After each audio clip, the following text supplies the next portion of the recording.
Ok, on est en live. Ok. Alors, bonjour bien-aimés. Un peu en retard, on va arrêter un peu le chat. Un peu en retard ce matin, mais bon, on est là. On va vraiment achever ce que nous avons commencé la dernière fois. La deuxième partie de notre thème sur le service de Dieu. Et aujourd'hui, on va terminer. On avait déjà commencé, donc je pense qu'on n'aura pas beaucoup à faire aujourd'hui par la grâce de Dieu. Et restez avec nous. Que le Seigneur vous bénisse. On va rapidement prier. Je vais prier le Seigneur et recommander ce moment-là en plein main de Dieu. Seigneur, nous voulons te rendre grâce, te disons merci pour ces instants. Te prions de conduire ces instants, de bénir ce que nous avons déjà commencé. Et nous prions que l'esprit de chacun de nous soit disposé alors que nous parlerons de toi, alors que nous-mêmes nous voulons que ce ne soit pas notre chair, mais que ce soit le Saint-Esprit qui nous conduise et nous dirige. Bénis ces instants au nom puissant de Jésus-Christ. Amen. Amen. Voilà. Merci, sœur Annabelle, d'être présent. Le serviteur Olo, on a quelques problèmes, quelques soucis techniques. On espère bien qu'il nous rejoigne. On va commencer. Alors, on était arrivé à, je crois, au milieu un peu ici de notre questionnaire. On va continuer là où on s'est arrêté. Alors, on était à cette question-là. Bien. Voilà, je crois que je vais commencer là. Je voudrais aussi dire à ceux qui nous suivent, vous pouvez partager la vidéo, partager, parce que nous voulons avoir des questions, nous voulons répondre à des questions. On a un peu de temps aujourd'hui, donc on veut vraiment passer ce temps-là. Dans les commentaires, vous pouvez laisser des questions, on pourra essayer par la grâce de Dieu de répondre. OK? Que Dieu bénisse. Voilà, merci. Alors, là où on s'était arrêté la dernière fois, je vais continuer là. Pensez-vous que spirituellement, les enfants de Dieu sont servis ici aux États-Unis? Alors, je priais. Voilà. Alors, quand je parle de servir, je parle de prière pour les malades, visite, guérison des cœurs, délivrance, enseignement. Alors, c'est bon de Dieu, Annabelle, puisque c'est toi qui es là aujourd'hui avec moi, est-ce que tu penses que spirituellement parlant, nous sommes à un niveau où les enfants de Dieu sont servis, on peut le dire, a priori, sont servis? Basé sur ton expérience et l'expérience générale, est-ce que tu peux dire qu'on est servi aux États-Unis spirituellement parlant? Je pense qu'on est servi. Je pense qu'il y a beaucoup de... je pense même qu'on est trop servi, pour dire qu'il y a trop de disponibilité en fait. Il y a trop de pasteurs, églises où en fait le peuple de Dieu, s'ils veulent vraiment être servis, peuvent aller pour être priés, pour qu'on prie pour eux, pour que être encouragés spirituellement, ici aux États-Unis en tout cas.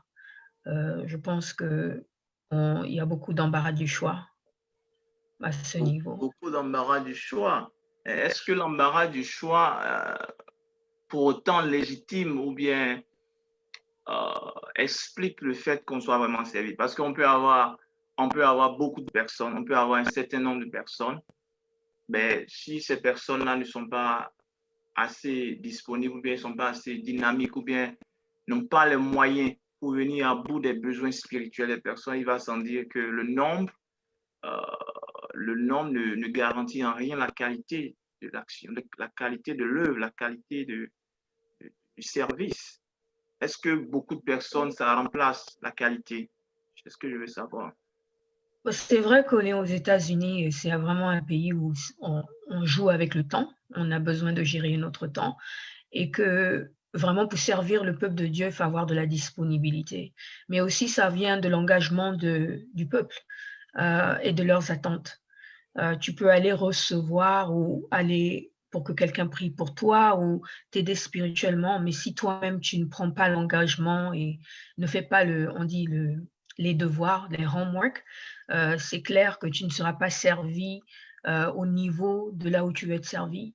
Mais de ma propre opinion, je pense que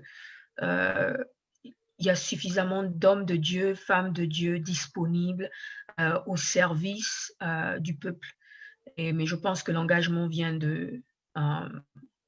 non seulement du peuple, mais aussi de la personne chez qui on va et puis on fait confiance, quoi. Moi, c'est ce que je pense. Et en question de qualité, je pense que c'est une conviction personnelle. C'est là où le Saint-Esprit vraiment t'attire. Si tu veux la qualité, il faut connaître chez qui ou vers qui aller, ou faut apprendre à investir son temps, à faire tes recherches personnelles. Parce que pour avoir de la qualité, tu ne peux pas juste aller chez n'importe qui et puis t'attendre à la qualité. Non, il faut que tu fasses tes recherches. Il faut que tu sois disposé, il faut que tu cherches. C'est comme si, je vais prendre l'exemple, si tu cherches un bon produit sur Amazon, tu te renseignes, tu fais tes recherches personnelles et à partir de cela, tu achètes le produit et tu essayes. Et je pense que ça devrait être la même chose pour être servi. Il faut faire des recherches, il faut s'investir. Wow. Ah, et donc, tu es en train de me dire que c'est aux chrétiens de véritablement faire leur homework, c'est-à-dire de faire ces recherches-là. Frère Serge, je pense que pour servir Dieu, il faut faire tes recherches. Tu ne peux pas investir ta vie dans le service de Dieu juste parce que tu as entendu ou bien juste parce que tu as eu un sentiment de bien-être. Parce que c'est complètement un changement. C'est pas quelque chose que tu vas aujourd'hui et puis demain ça va. Non, c'est quelque chose que tu prends la décision de suivre, tu prends le rythme. Il faut que tu investis, il faut que tu cherches là dans la parole de Dieu. Il faut que tu saches ce qui est bon, ce qui n'est pas bon, ce que apprendre à connaître le Saint-Esprit, apprendre à connaître la voix du Saint-Esprit, apprendre à savoir ce dont tu t'attends, pourquoi tu veux servir, pourquoi tu veux faire ça et pourquoi tu es motivé. Et en même temps, connaître, on dit où te connecter. Tu ne peux pas juste dire, voilà, j'ai vu cette église, je vais aller là-bas. Non, il faut que tu fasses des recherches. Cette église m'amènera là-bas. Je trouverai la parole dont j'ai besoin. Je trouverai les instructions où j'ai besoin. Je vais là-bas, pas pour m'associer à un club, mais pour vraiment chercher ou investir à l'appel que je ressens dans mon cœur. Et je pense que c'est ça le service de Dieu. C'est tout à fait un investissement, c'est un mode de vie. C'est pas quelque chose qu'on apprend du jour au lendemain.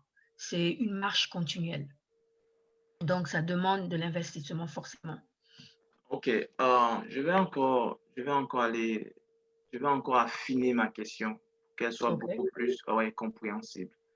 OK. Bien, on va aller un peu terre à terre. Là où tu te trouves aujourd'hui, les gens avec qui tu es, l'église où tu te trouves, est-ce que tu penses que spirituellement, le plan même du point de vue guérison, les gens, des problèmes, des malades, tu penses que les gens sont satisfaits?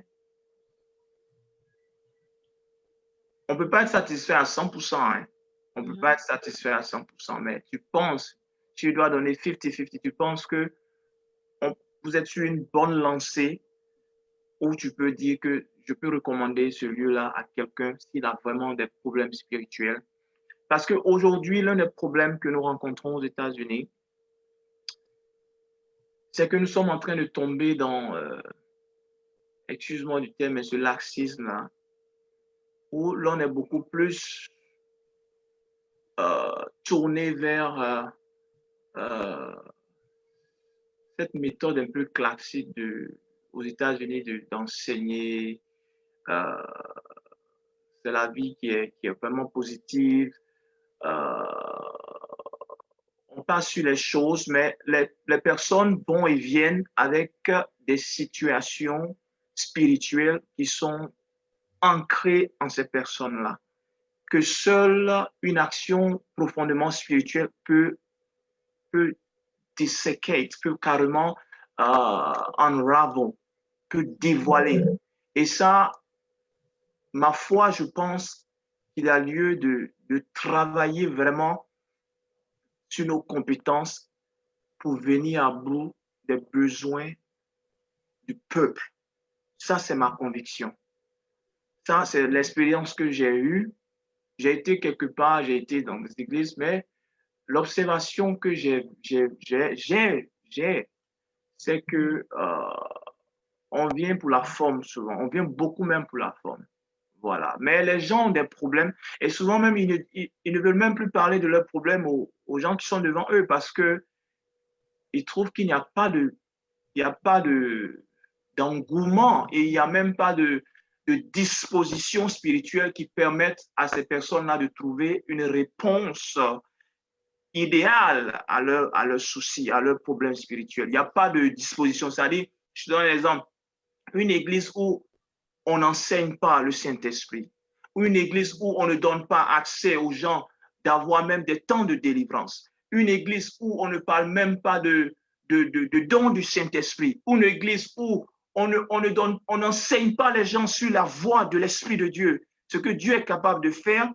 Il va sans dire qu'à un certain moment, mais les gens vont tomber dans ce laxisme-là, et les gens qui ont des problèmes, ils vont entrer dans le jeu, ils vont même plus même chercher même à aller vers un pasteur parce que lui-même, il ne crée pas les conditions d'une telle action spirituelle dans son église. Et cela entraîne que les gens regardent ailleurs. Les gens sont sur les réseaux sociaux, les gens veulent entendre des paroles et c'est un danger au fait. C'est un danger que les gens aillent ailleurs. Mais qu'est-ce que nous faisons, nous, pour que les gens aient les yeux là où ils sont? C'est la grande question que je me pose. Je pense que, pour ma humble opinion, je pense que on doit retourner dans la parole de Dieu. On doit retourner dans la parole de Dieu. Et beaucoup de ça, on doit quand même blâmer les pasteurs et les enseignants parce que on a en fait habitué le peuple de Dieu à, comme tu as dit, le feel-good message. Si tu viens à l'église, Dieu va te donner. Si tu fais ça, Dieu va te donner. Au lieu de retourner dans les principes qu'il y a quand même, quelque chose que nous devons faire qui est plus que ça. Avoir une relation avec le Saint-Esprit, marcher selon les voies de Dieu, tout ça. Je pense que c'est quand même à nous parce qu'on a habitué ce peuple à venir, voilà, si je prie pour toi, si tu donnes cette somme, si tu fais ça, le Seigneur va te bénir. Au lieu de leur apprendre en fait le mode de vie, la Bible, la parole de Dieu. Et je pense que dans les temps où nous vivons aussi, les gens ou bien le peuple ils ne sont pas prêts à s'asseoir avec la parole de Dieu. Ils veulent quelque chose qui les satisfait tout de suite. Et quand, par exemple, tu dis pour des églises qui le font, voilà, nous, on apprend le Saint-Esprit, on apprend la délivrance, on apprend la parole de Dieu. La plupart du temps, dans ces églises, elles ne sont pas remplies parce que les gens se rendent compte que c'est un travail, en fait. Si vous regardez bien dans la plupart des capacités des églises qui sont pleines, les églises de vie, c'est tout le temps les églises qui font des prophéties, qui proclament à très haut et fort que si tu donnes cette dîme, je vois que ton parent fait ça et fait ci. Les gens sont plutôt attirés vers ce genre d'église. Mais au lieu d'être attirés dans ceux qui teach ou apprennent les principes qui sont dans la parole de Dieu. Et comme tu le disais tout à l'heure, je pense que c'est quelque chose qu'on doit recommencer à insérer, recommencer à apprendre au peuple qu'il y a plus que ça. Il y a Dieu qu'on doit connaître, il y a la parole de Dieu qu'on doit connaître, il y a un mode de vie qu'on doit avoir avant d'avoir toutes ces choses. Donc, si je voudrais répondre à ta question, à ce que tu viens de dire, c'est ce que je rajouterais.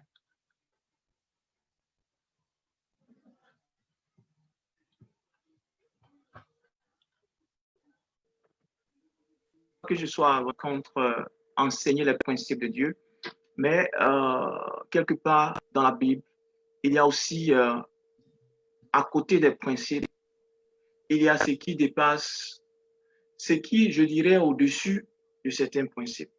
Tu vois, dans la parole de Dieu, il y a des lois, il y a des commandements. Et ce que moi, je suis habitué à voir et je vois aujourd'hui, c'est ce que tu viens de dire, c'est que A plus B va donner tant. Et les pasteurs se donnent d'enseigner cela au peuple. Si tu fais ça, tu fais comme ça, tu fais comme ça, voilà ce qui va t'arriver. Pour eux, ce n'est pas une potion magique, c'est juste l'obéissance à certains principes qui te donneront la bénédiction. Je ne suis pas contre cela. Je suis contre le fait que les gens se basent sur ce seul type de message dans les églises. C'est ce qui fait que les gens, arrivé à un moment, pensent qu'il n'y a rien, ils ne voient rien. Parce que moi, je crois, il y a et les principes et ce que moi j'appelle ce côté-là inattendu de Dieu, ce côté inespéré. Parce que tu as beau souvent essayer les principes, il y a des moments où l'action de Dieu se fait de façon inespérée, inattendue. C'est l'action de l'esprit. Donc, il faut jauger les choses. Il ne faut pas juste faire que des enseignements, des principes de Dieu allant de Deutéronome 28 et où on explique des choses, on dit, si tu fais ceci, tu fais cela, voilà ce que ça donne. Si tu fais ceci, tu fais cela, voilà ce que ça donne. C'est vrai, des gens font et ça donne cela. Mais on ne peut pas cerner Dieu dans un seul enclos, dans une seule vision. Il est tout en même temps. Il fait plein de choses. Donc, jaugeons les choses. Tu enseignes les principes de Dieu et tu crées les conditions pour que le spirituel, le surnaturel aussi se produise. C'est vrai. Il faut jauger ça. Mhm. Voilà, c'est ça plutôt ma préoccupation à moi. Et souvent, ce qui se passe, c'est que dans ces églises-là, comme je le dis, on ne crée pas les conditions. C'est parce qu'on ne crée pas les conditions qu'on ne trouve pas aussi les moyens, les talents de le faire. Parce que si les conditions sont créées, Dieu va pouvoir aussi, au moyen de pouvoir venir au bout, bien à bout des besoins de ces personnes-là. Une église où tu ne prêches pas le Saint-Esprit, il n'y aura jamais des gens que Dieu utilise par le Saint-Esprit. Une église où tu n'insistes pas sur la délivrance, sur des choses qui sont tapées dans le secret, dans la vie des gens, il n'y aura jamais une action de Dieu à ce niveau. Il n'y aura pas. Tu vois? Je te donne un exemple. Je viens d'une famille où il y a la sorcellerie, par exemple. Et les sorciers en sont après nous. Ils sont après nous parce qu'il y a des choses qui certainement ont été faites que certainement nous n'avons pas conscience. Tu m'enseignes les principes de Dieu. Fais ça, Serge. Si tu fais ça, voilà ce que Dieu va faire pour toi. J'ai obéi, je fais cela. Mais ça ne règle pas ma situation. Tu comprends? Ça n'arrive pas à régler ce que je veux faire. Et c'est ce qui pousse certaines personnes à avoir les yeux rivés. Moi, je ne suis pas d'accord avec les gens qui aient les yeux rivés. Je veux que les gens restent là et soient nourris. Mais créons les conditions pour que les gens restent là et soient nourris. Ne nous basons pas sur un seul aspect, ce qu'on appelle le paradigme. On regarde dans une seule lignée, une vision comme ça, et on veut que tout le monde reste comme ça dans la même vision. Je dis non. On ne peut pas enseigner le peuple à voir dans une seule direction. Parce que la Bible n'est pas dans une seule direction. Elle n'est pas dans une seule direction. Voilà. Donc, on doit vraiment réfléchir à cela. C'est juste des questions que je laisse là, mais c'est un problème profond ici aux États-Unis. Et je suis témoin. Moi, j'ai été là, j'ai vu ça, je connais cela. Donc, je veux vraiment qu'on réfléchisse à cela. Alors, voilà une deuxième question que je veux poser. On n'a pas vraiment assez à gérer aujourd'hui. Bien. Très bien. La dernière fois, on a dit si tu as déjà... Je ne t'ai pas encore posé cette question-là. As-tu déjà gagné une âme ou des âmes au Seigneur étant ici aux États-Unis? Comment s'est fait le suivi? Est-ce que tu as déjà approché quelqu'un et que tu as pu gagner pour le Seigneur et comment tu as pu suivre la personne et est-ce qu'elle est restée, est-ce qu'elle est partie? Est-ce que tu peux partager ça un peu avec nous? Oui, bien sûr, le Seigneur m'a donné l'opportunité de gagner quelques âmes pour lui. Amen. Et le suivi, pour moi, ça a été vraiment une période d'apprentissage parce que je me suis rendu compte que faire du suivi, c'est pas juste parler de Dieu et amener la personne dans ton église. C'est en fait prendre le temps d'encadrer la personne et de te rassurer que la personne comprend en fait la décision qu'elle vient de prendre ou il vient de prendre. Et pour moi, dans mes petits exemples, j'en connais quelques-uns de ceux à qui j'ai parlé, que le Seigneur m'a permis d'amener, qui sont toujours dans la foi. Et ça a été un procès où c'était prendre du temps à leur apprendre à lire la parole de Dieu, prendre du temps à leur apprendre à prier et prendre du temps à leur apprendre à développer une relation personnelle avec le Seigneur.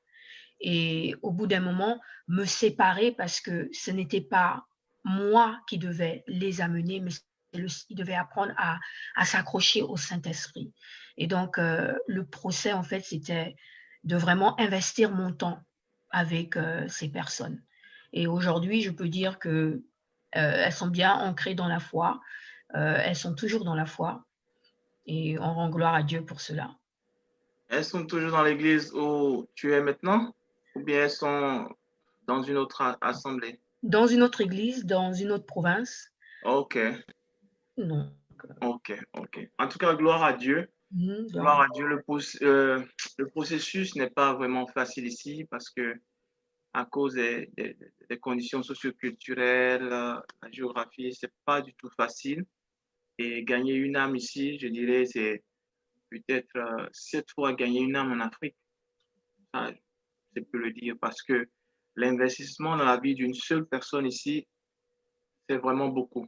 C'est vraiment. Mais nous, on a plus d'avantages ici parce qu'on a quand même les réseaux sociaux. On a accès à plus de communication. On peut Ouais. parler avec les gens sur WhatsApp, sur Facebook. Donc, il y a un niveau de persistance que nous avons ici que peut-être qui est un peu limité dans d'autres pays. Parce que je peux appeler la personne 50 fois et au bout d'un moment, elle va me rappeler forcément, ou bien je peux être peut-être dans un des réseaux et puis voir que la personne est connectée forcément. Pour ne pas mal être vu, la personne va se connecter. I think it's either way parce que là-bas aussi, à défaut de prendre ta voiture, conduire au moins peut-être 1 heure ou peut-être la moitié et tout ça, là-bas on marche à pied, tu vois. Donc la proximité est de mise en Afrique ou dans une autre géographie, mais ici, c'est tout un programme. C'est tout un programme avec les schedules, tu vois, les emplois du temps un peu catastrophiques ici, là. Donc, je pense que c'est either way. Ça veut dire, oui, ici, avec les difficultés qu'on a, on a aussi la facilité avec les réseaux sociaux, des moyens de communication qui sont beaucoup plus aisés, plus faciles. Alors que de l'autre côté, les moyens de communication sont un peu peut-être difficiles. Je dirais télécommunication, si tu veux, c'est un peu difficile. Mais la proximité physique, c'est de mise là-bas. Là-bas, tu marches à pied, le voisin à côté. C'est à pied même que tu le fais la plupart du temps, you know? Donc, je pense que c'est either way. C'est des deux côtés, il y a des hauts et des bas. Je pense que, comme tu le dis, je pense que, vraiment. Alors, oh Seigneur, ta grâce. J'aurais bien voulu que le serviteur soit là pour nous donner aussi son expérience, mais là, bien. Alors, je vais poser cette question-là. Selon toi, quelle stratégie on pourrait appliquer pour une évangélisation efficace aux USA? Toi qui as peut-être été émulé dans la culture américaine un peu plus que nous autres. Quelles sont les stratégies que tu penses qu'on peut vraiment utiliser ici qui peut être efficace? Quelqu'un même peut t'écouter, un pasteur, et il peut apprendre quelque chose parce qu'on apprend tous, hein? On apprend tous. Bon, moi, je dirais plutôt, comme je disais la dernière fois, il faut apprendre ton target. Et il faut surtout connaître où tu te tiens. Qui est-ce que tu veux influencer? Qui est-ce que tu veux attirer?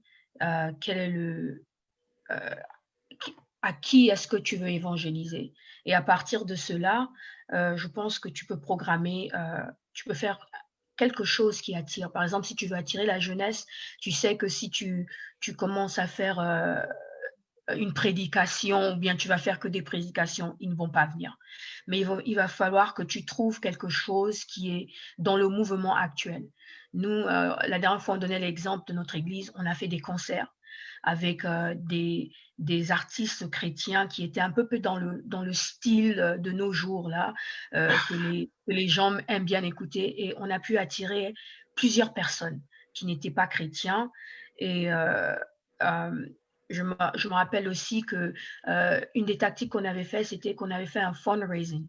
Et les gens, ils aiment manger. Quand tu fais par exemple la nourriture africaine, pour nous qui sont dans les séclusions ici, qui n'ont pas tellement accès à la cuisine africaine, tu fais des plats africains, tu dis voilà $10, $5, les gens ils vont venir, ils vont acheter. Et ça te permet aussi de parler de Jésus comme campagne d'évangélisation. Donc, je dirais vraiment qu'il faut savoir où tu es, qui tu veux attirer. Il faut vraiment, on dit des recherches, il faut faire des recherches. Pour faire une campagne d'évangélisation qui veut avoir de succès aux États-Unis, il faut faire tes recherches et il faut faire beaucoup de advertisement, propagande annoncée.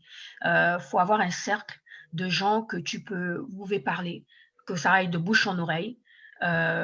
Et je pense que c'est la meilleure façon de pouvoir évangéliser aux États-Unis. Surtout qu'on n'est pas comme en Afrique ou bien dans d'autres pays où les gens se voient tout le temps. On est dans nos petits coins, on travaille, on n'a pas l'opportunité de se voir.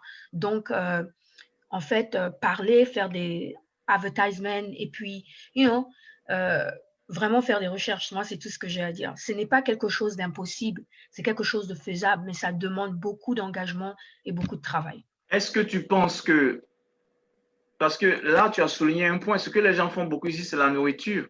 Yeah. C'est ce qu'ils font, c'est ce que je vois la plupart. Bon, les gens, ils n'ont que ce seul moyen-là, je peux dire, d'évangéliser pratiquement, surtout quand ils sont d'une autre géographie, d'une autre culture qu'ils viennent. Bon, c'est le seul moyen qu'ils attrapent. Donc, ce moyen, il commence à être un peu vieillissant. Est-ce que tu ne penses pas qu'il est aujourd'hui temps que les gens même s'équipent, qu'ils se forment, qu'ils apprennent même c'est-à-dire à aller à l'école? Et c'est un problème là. C'est-à-dire, quelqu'un, il a atteint un certain niveau, il se dit déjà un sachant, parce que dans une certaine géographie, il est un sachant, il maîtrise le local là-bas, mais il tombe dans un autre lieu où pratiquement il est étranger. Le lieu est méconnaissable. Penses-tu qu'il est important que, quel que soit l'âge, quel que soit nos connaissances, je dirais nos connaissances en griffes, parce que les connaissances, souvent, c'est lié à la géographie là où on se trouve. Est-ce que tu penses qu'il est question de toujours apprendre, toujours aller à l'école, chercher à apprendre, même auprès du plus petit, qui sait comment est-ce que tu peux te donner même les topos, comme on le dit, pour pouvoir avoir une couverture dans ce que tu veux faire. Est-ce qu'il est important de le faire? Tout à fait. Tout à fait. C'est pour ça que je disais que ça dépend de qui est-ce qu'on veut attirer et on a besoin de recherche. On ne peut rien faire de nous-mêmes. Et surtout, il faut qu'on se rappelle qu'on est dans un pays où on est beaucoup restricté. Il y a beaucoup de choses qu'on ne peut pas faire parce que la loi ne nous permet pas. Donc, il faut vraiment qu'on soit intelligent et qu'on utilise vraiment des tactiques qui ne vont pas nous mettre dans les problèmes ou bien offenser quelqu'un. Parce qu'ici, aux États-Unis, les gens, ils s'offensent pour un rien. Pour rien, Donc, oui. pour un rien. Ils s'offensent, ils appellent la police et tout ça. Donc, c'est pour ça que, comme tu le disais, s'il y a peut-être une génération, une jeunesse qui font des choses ou qui connaît plus de choses ou qui sont plus dans le système, peut-être m'accrocher à cette jeunesse et puis plus voir comment eux, ils fonctionnent, ce qui les attire pour que nous aussi, nous soyons équipés. On n'est jamais trop vieux pour apprendre. On continue d'apprendre. On apprend tout le temps. On apprend tout le temps. Et je vais prendre l'exemple de la Bible. Une fois, tu peux lire toute la Bible, mais quand tu reviens et tu la lis, tu trouves toujours quelque chose de différent. Donc, apprendre, on apprend tout le temps. Que tu aies 90 ans, que tu aies 50 ans, que tu sois moins âgé, plus âgé, on apprend tout le temps. Il n'y a rien de mal à se rabaisser sur quelqu'un de plus jeune et puis apprendre à les connaître pour attirer leur génération. Parce que c'est ça notre but, attirer. Donc, pour les attirer, il faut les connaître. Et pour les connaître, il faut être avec eux. Donc, voilà. Donc, il faut toujours apprendre. Il faut toujours être, en anglais, on dit two step ahead, c'est-à-dire qu'il faut toujours être en avance. En avance, il faut toujours être avec eux. Moi, c'est ce que je dirais. Ouais. Et tu le dis si bien. Tu le dis si bien. Tu parlais tout de suite d'une méthode que vous avez appliquée, celle d'inviter des artistes qui sont un peu dans le genre musical ici, un peu hip-hop, tout ça là. Ça, c'est quelque chose que si un pasteur n'a pas cette ouverture, qui ne s'est pas encore lui-même réinventé, essayer de changer le système, la manière dont son esprit est geared, n'a pas essayé d'essayer de faire une certaine ouverture dans son esprit, c'est quelque chose qui ne va jamais, he's never gonna buy into it. Il ne va jamais se lancer dans ça parce que il verra déjà que envoyer ce genre d'artistes qui peut-être vont chanter dans un style hip-hop, un style un peu genre que les gens connaissent ici, il verra ça comme envoyer livrer dans son église, envoyer le mal dans son église. C'est comme ça qu'il va voir cela, parce qu'il dira que ce n'est pas chrétien. Et là, l'achoppement va commencer là. L'achoppement commencera là et ça ne va pas marcher parce qu'il sera déjà bloqué là. Là, ça sera bloqué, ça ne pourra pas passer. C'est pour ça que la Bible dit qu'il faut qu'on se renouvelle, on renouvelle nos esprits constamment. La Bible nous encourage à le faire. Et je voulais dire que pour moi, j'ai donné ma vie au Seigneur quand j'avais 9 ans.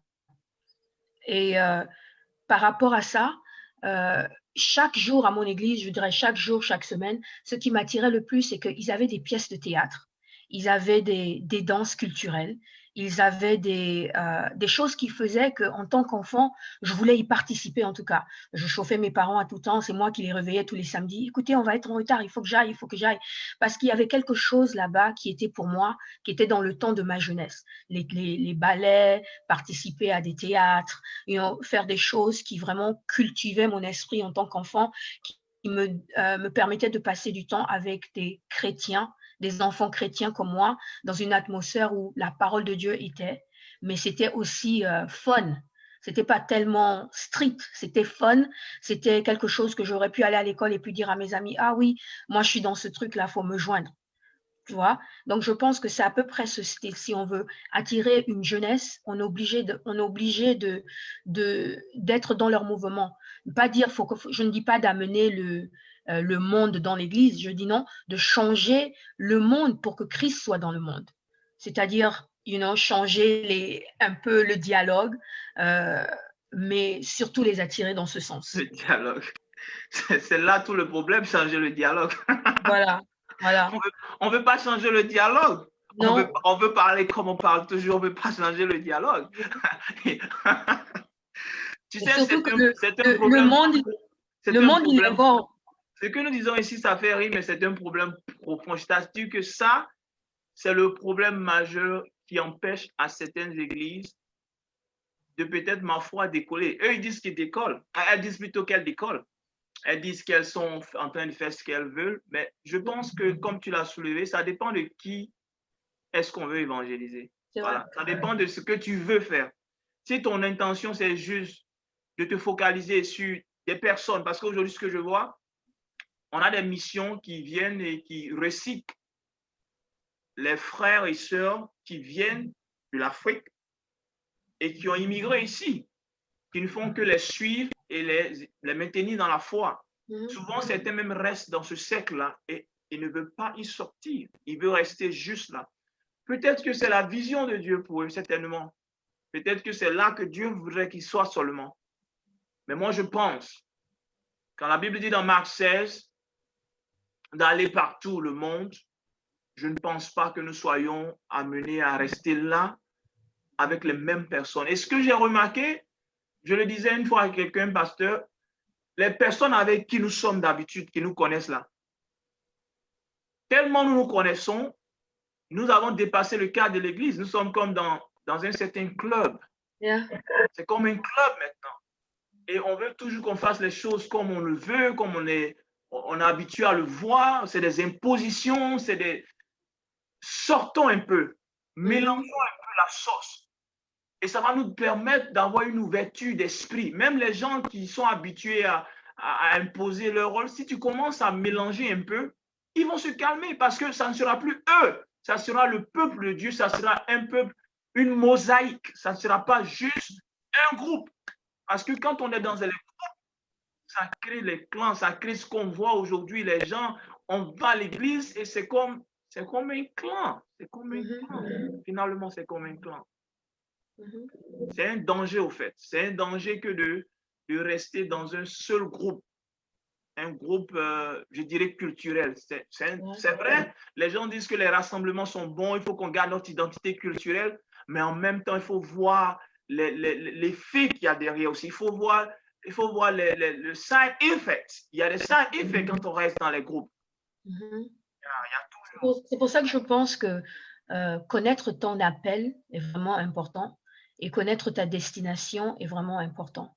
Et comme tu le disais, avoir un cadre où tu te sens à la maison, où tu es habitué avec des gens, c'est bien. Mais la parole de Dieu nous dit, allez, C'est-à-dire que la vie chrétienne n'est pas une vie stagnante, mais c'est quelque chose où on va et on fait des nations, on fait des disciples pour Christ. Donc, on n'est pas censé être confortable, on est censé développer et aller et parler de la parole de Dieu. Et chaque chrétien, moi je voudrais parler à tout le monde qui m'écoute, si un chrétien m'écoute maintenant et que tu es trop confortable, c'est qu'il y a un problème. Parce que la Bible nous dit, allez, c'était la commission que Dieu nous a donnée, allez. Donc, si tu es toujours dans le même cercle et tu fais toujours les mêmes choses, tu parles toujours aux mêmes gens, peut-être que tu n'es pas à l'endroit où Dieu veut que tu sois. Peut-être qu'il est temps que tu ailles et que tu parles pour Christ et que tu fasses des nations pour Christ. Amen.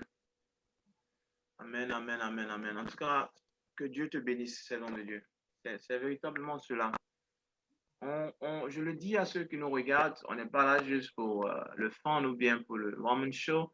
On dit ces choses-là parce que c'est des choses qu'on a vues, on voit autour de nous.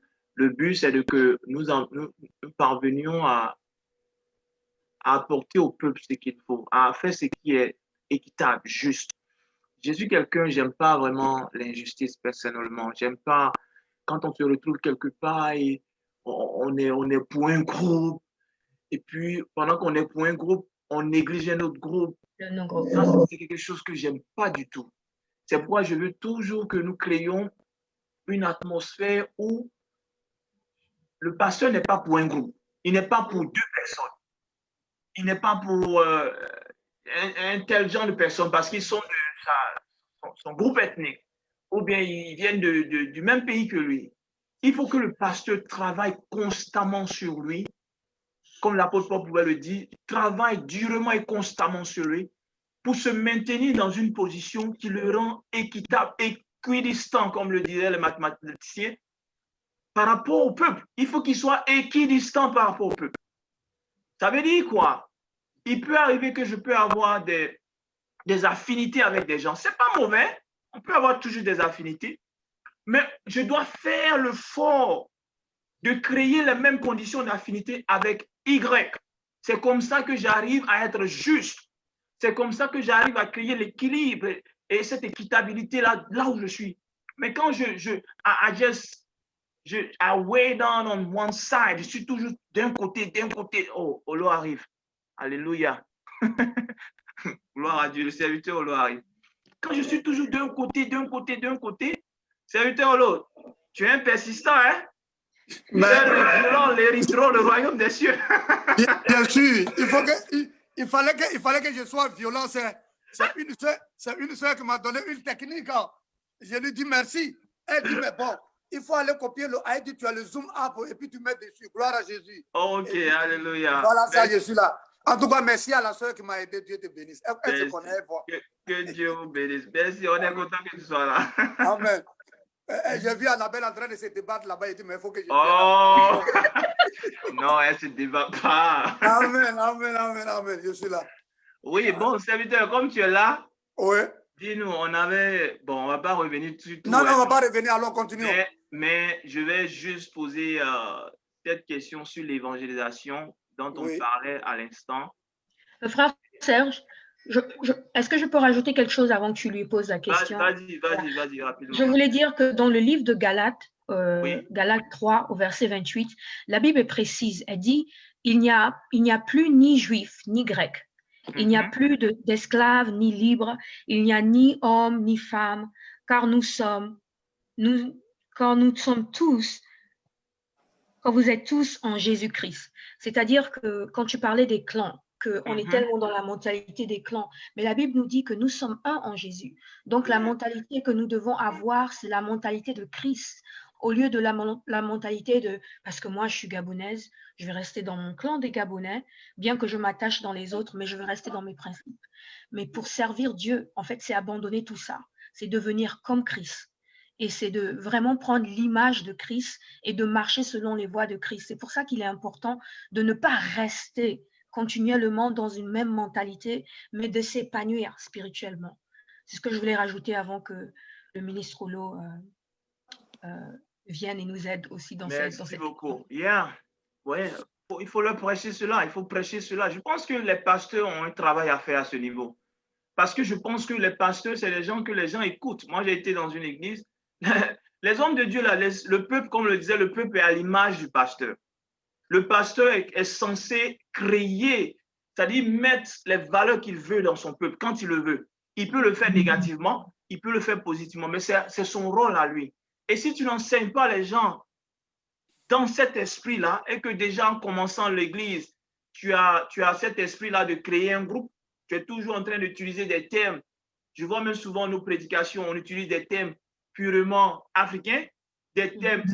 Quand tu veux que les gens t'écoutent sur un big marketplace, ou je dirais un champ plus grand, même ton vocabulaire, la manière de prêcher, tu changes cela parce que tu ne veux pas que ce soit juste un groupe de personnes qui comprennent ton dialecte. Si moi je prends un langage ivoirien tout de suite, Olo va comprendre, mais peut-être toi tu ne vas pas comprendre. Mais dès l'instant où je commence à prendre ce langage-là, moi je t'écarte. Je suis en train de t'écarter et Olo et moi on est en train de causer.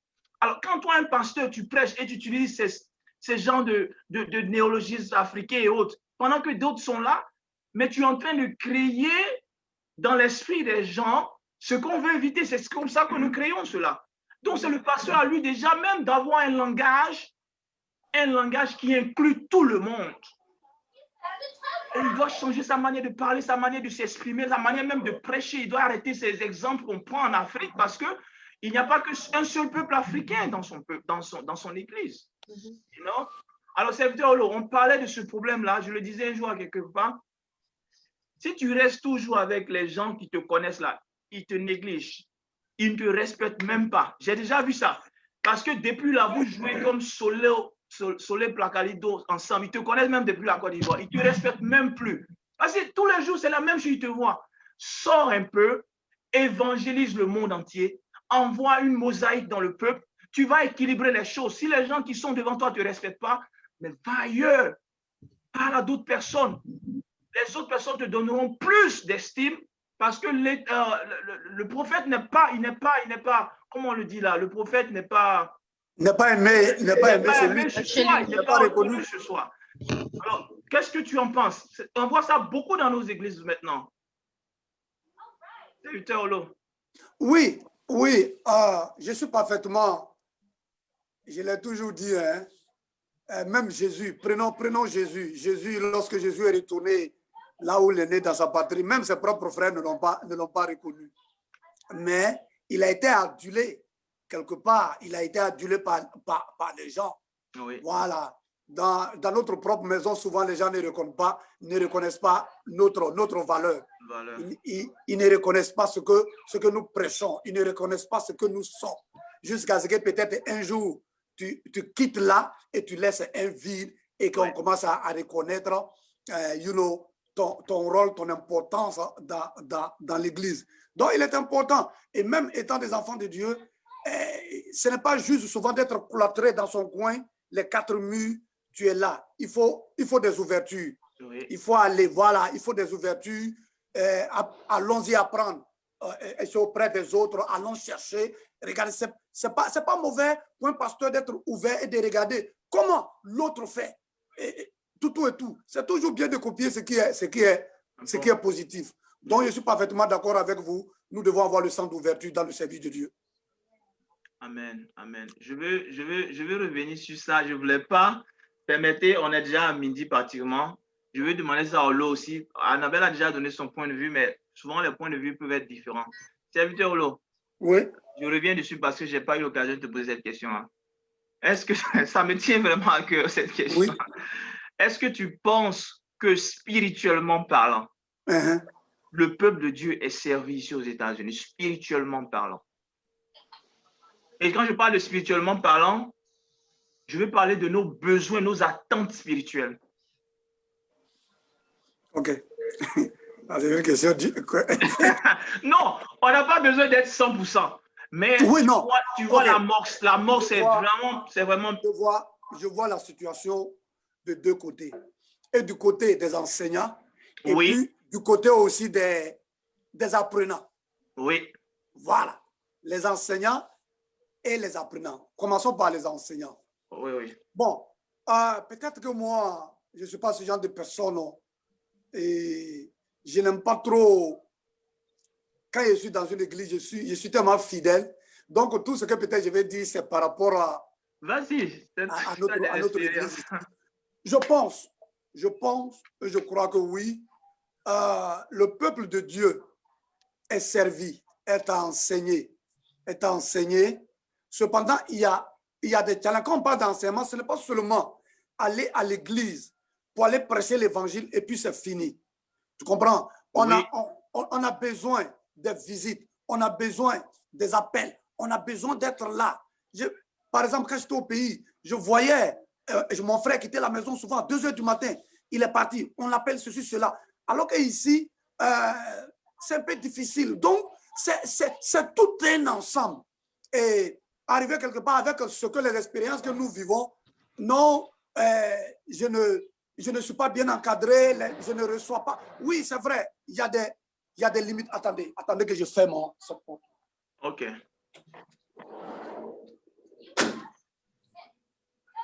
Excusez-moi, j'ai ouvert ici, là, il y a du bruit qui rentre. Donc, je pense que le pasteur ou bien les enseignants au sein de l'église, les responsables au sein de l'église, ne peuvent pas tout faire.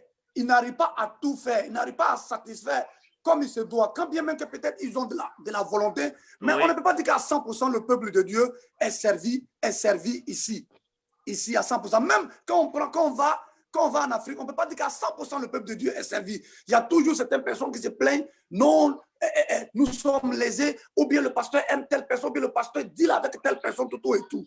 Donc, on ne peut pas dire que le peuple de Dieu, toujours est-il qu'ils vont se plaindre. Même Jésus n'a pas fait l'unanimité. Jésus n'a pas été apprécié par tout le monde. Même dans ses disciples-là, il y a des gens qui ont dévié. Donc, quand on prend du côté des enseignants, je pense que ce sont des hommes, nous sommes limités. Donc, ce n'est pas tout que nous pouvons faire. Donc, on demande au peuple de nous comprendre et de nous aider et de s'exprimer quand ils sentent qu'il y a un besoin qu'on n'a pas satisfait. Mais à 100%, c'est une œuvre humaine, il va y avoir toujours des limites. Maintenant, je viens au niveau des apprenants. Il faut dire aussi que les réalités de la vie aux États-Unis ont fait que c'est un peu difficile pour nos apprenants. Sinon, les chrétiens, quelqu'un qui a un schedule compliqué, il vient à l'église aujourd'hui, demain il ne vient pas, il attend 1 mois avant de venir. Bon, de telles personnes, bien aimées, si la personne n'a pas une foi solide, ça sera compliqué. Il y a certains aussi qui viennent tous les jours, mais tout ce qu'on prêche là, ce n'est pas leur problème. On prêche à l'église. Et je le dis, la fois passée, j'ai prêché, j'ai dit, hey, allons à l'école du Saint-Esprit, allons à l'école de la Bible et allons aussi à l'école des anciens. Ici, les gens pensent qu'ils connaissent tout, ils savent tout. Tu ne peux pas apprendre à quelqu'un. Les gens ne veulent même pas écouter les anciens. Ils ne veulent pas écouter, comment on appelle ça. Même les pasteurs, souvent, ils prêchent. Ils pensent qu'ils connaissent tout. Et puis, ils ont ces prophètes qui, bien aimé, ça, je fais. Ils ont des prophètes. On a des chrétiens qui ont des prophètes en Côte d'Ivoire, qui ont des prophètes en Afrique, qui ont des prophètes partout. Donc, tout ce que le pasteur dit ici, là, ils n'écoutent pas. C'est les prophètes qui écoutent. Ils ont partagé. OK. Ils ne sont même pas partagés eux-mêmes là. C'est les prophètes qui écoutent. Il y a un serviteur de Dieu qui a posté quelque chose hier que j'ai vraiment apprécié. Il a dit, écoute, les chrétiens d'aujourd'hui sont là, ils s'agrippent au coach. Il y a des gens qui sont devenus des coachs maintenant sur Facebook. Et il dit que toi-même, tu n'es même pas marié, tu ne sais même pas, et puis c'est toi qui es coach de mariage. Tu vas coacher quoi? Et je t'assure que des milliers de chrétiens sont attachés à ce coach-là. Ceux qui doivent leur dire ce qu'il faut faire, comment tu dois te comporter à la maison, à l'église. Alors qu'on a... Consommons local. Notre église est là. Vous avez des enseignants. Écoutez-les. Les gens n'aiment pas écouter. Ils n'aiment pas écouter les anciens. Ils n'aiment pas lire leur Bible. Ils veulent des prophètes qui viennent, qui préparent tout, qui leur donnent. Mais allons-y dans la parole de Dieu. Voilà, bien aimé. Donc moi, je pense que nous devons équilibrer les choses. Les serviteurs de Dieu font ce qu'ils peuvent, mais c'est à nous d'aller chercher. Tu es un enseignant, quand tu enseignes là, ce n'est pas tout que tu donnes aux enfants. Ils doivent aller à la maison pour aller étudier. Mais si tu n'étudies pas, comment tu vas faire pour connaître? Vous dépendez des prophètes, des charlatans spirituels. Ah non. Bref, je vais m'arrêter à ce niveau. Non, tu vas continuer. Je suis d'accord avec ce point-là. Je suis pleinement d'accord avec ce point-là. Mais moi, je suis toujours quelqu'un, j'aime vraiment équilibrer les choses. J'aime regarder, comme on dit, debate on both sides. C'est-à-dire, je prends un côté, je tape, je prends l'autre côté, je tape. parce que je me dis, c'est en tapant les deux côtés qu'on arrive à trouver ce qui est juste et bon. Oui. Si je tape ce qui est tapable aujourd'hui, c'est ce que les frères font. Ils se promènent partout, ils cherchent des prophètes, ils cherchent. Mais en même temps, leur intention doit nous interpeller, nous en tant que serviteurs de Dieu. Qu'est-ce qu'ils recherchent? Qu'est-ce qu'ils veulent? Je te donne un exemple. Je vais essayer de mettre ça dans un scénario. Tu es pasteur. Tu as une église. Tu as un fidèle. Il est venu dans ton église. Et pendant 5 ans, il traîne une maladie. Et il ne trouve pas de solution. Avec tous les enseignements, les principes que tu as enseignés, il ne trouve pas de solution à son problème. Et il décide de partir. Parce que, bon, je suis venu, Annabelle le disait, c'est passé peut-être qu'on prêche aux gens juste les bénédictions. Donc, quand les gens ne trouvent pas la bénédiction, il veut partir. Mais il n'a pas trouvé de solution à son problème. Peut-être que toi, homme de Dieu, dans ton église, si tu t'ouvrais un peu, si tu créais les conditions d'une libéralisation même des talents, des ministères, des dons, peut-être que tu en serais venu à venir à bout du besoin de cette personne-là. Ce que je dis, c'est que souvent, nous accusons les apprenants, mais nous ne regardons pas aussi ce que souvent nous faisons qui empêche des personnes d'être bénies. Si tu es dans une église que tu as... Parce que Dieu nous a appelés à diverses choses. Chacun a son travail. Chacun a son travail. Si un pasteur n'a pas le travail, n'a pas les capacités de faire un travail, homme de Dieu ne trouve pas normal pour le bien de son peuple, de son fidèle qu'il aime, qu'il donne le champ, qu'il ouvre le champ à quelqu'un qui a ce talent d'aider ce fidèle-là. Tu ne trouves pas normal que de fermer cela et de laisser ce fidèle-là souffrir pendant 10 ans et dire que moi, je vais aller chez tel prophète parce que je n'ai pas trouvé de problème, de solution à mon problème. Tu trouves normal cela, homme de Dieu? Bon, ça c'est un cas particulier. Et puis bon, je dirais que dans la Bible nous parle de diversité de dons. Si moi, par exemple, je suis un enseignant et que toi, tu es un évangéliste et que quelqu'un a un don, pourquoi ne pas laisser la personne exprimer le don? Les serviteurs de Dieu qui s'opposent au don, ça, moi, je ne suis pas d'accord. Mais le don doit se faire dans la discipline, ça doit se faire dans l'ordre. Écoute, souvent, moi, je comprends souvent aussi les serviteurs de Dieu qui sont fermés. Quand quelqu'un a un don comme ça, il pense qu'il est plus puissant que le serviteur de Dieu. Il est au-dessus du serviteur de Dieu. Est-ce que tu comprends? Parce qu'il a prié. Parce qu'il a prié et puis un malade a été guéri. Un malade a été guéri. Donc, lui, dans sa tête, toi, le père de la maison, tu n'es rien. Mais non, il faut canaliser ça. Mais c'est pourquoi il revient à l'homme de Dieu d'encadrer ce fidèle. C'est-à-dire, il doit les encadrer. Le travail d'un homme de Dieu est fort, il est grand. Hein? C'est trop de choses. C'est trop de choses. C'est trop de choses. Il doit non seulement encadrer le peuple, mais il doit encadrer les ministères, ceux-là qui voient, qui ont des talents, qui peuvent utiliser pour sa propre église, pour le bien de son œuvre. Il doit travailler à tout cela. Mais bien sûr, je suis parfaitement d'accord avec toi. Voilà, ces dons-là doivent s'exprimer dans l'ordre et dans le respect de la hiérarchie de l'église. Donc, où est-ce que tu veux en venir quand tu dis dans l'ordre? Non. Où est-ce que tu veux en venir? Non, mais serviteur de Dieu. Serviteur de Dieu. Un serviteur de Dieu, si demain, toi, tu as une église et que les choses doivent... Tu l'as dit, il faut enseigner, les choses doivent se faire dans l'ordre et de telle sorte que la hiérarchie soit respectée, le travail que tu fais est pour... Tu dois savoir que ce n'est pas toi qui le fais, tu ne le fais pas de toi, tu le fais à cause du Seigneur, mais pour aider à faire avancer le ministère, pour faire avancer l'église. Mais si une église doit se créer dans une église, moi, au lot, j'ai dit non. Non, personne ne dit yes à cela. Tout le monde dit non à cela. On n'est pas à ce niveau-là. On est au niveau, écoute, serviteur de Dieu, on est au niveau où c'est juste une question d'ego. Et je veux le mentionner ici, c'est juste une question. Non, peut-être qu'il faut certains serviteurs de Dieu sont quand même ouverts hein, par rapport à ces dons. Oui, on peut pas, nos expériences, on peut pas les mettre dans le même panier. Voilà, parce que, oui. On peut pas se figer sur un seul exemple. Parlons de tous les côtés. Mais je parle de l'aspect où juste une question d'ego prive le peuple d'une certaine grâce. Moi, je crois que toutes les églises ont en elles tous les ministères. Ça, j'ai toujours été convaincu de cela. Quand je viens dans une église, je vois le peuple, je vois les dons qui sont dans les gens, je vois les capacités qui sont en chacune des personnes. Alors, c'est à l'homme de Dieu de créer les conditions, parce qu'on peut pas servir Dieu seul. On ne peut pas servir Dieu seul. Non, mais ça, c'est pas possible. Jésus a eu des disciples. C'est l'exemple. On ne peut pas servir Dieu seul. Alors, ce qui arrive souvent, ce n'est pas dans tous les cas, c'est la question d'ego. C'est ce que tu viens de dire. C'est que souvent, l'on a tendance à penser que, bon, une église va se créer dans l'autre église. Le peuple souffre, les gens souffrent. Tu n'es pas en mesure de venir à bout du besoin de quelqu'un, d'un frère qui est là. Et pourtant, dans l'église, il y a des talents, il y a des dons, il y a des ministères qui peuvent venir à bout de cela. Mais c'est toi, ton travail d'encadrer les uns les autres pour que ces talents-là puissent aider à l'édification de ce peuple-là. Oui, je suis parfaitement d'accord avec toi.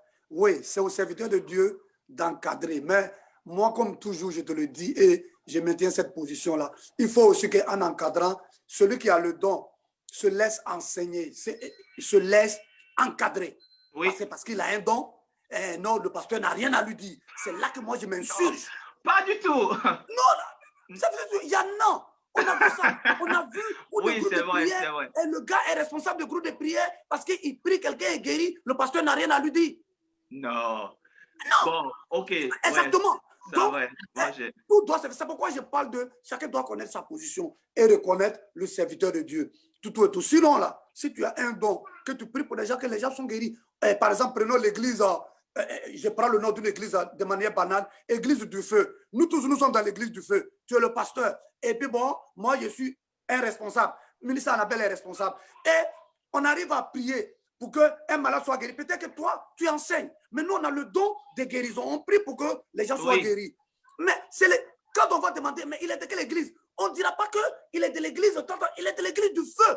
Et c'est le pasteur, toi. Ah, ils vont dire non, mais dans son église-là, vraiment, quand on prie là-bas, il y a des miracles qui s'opèrent.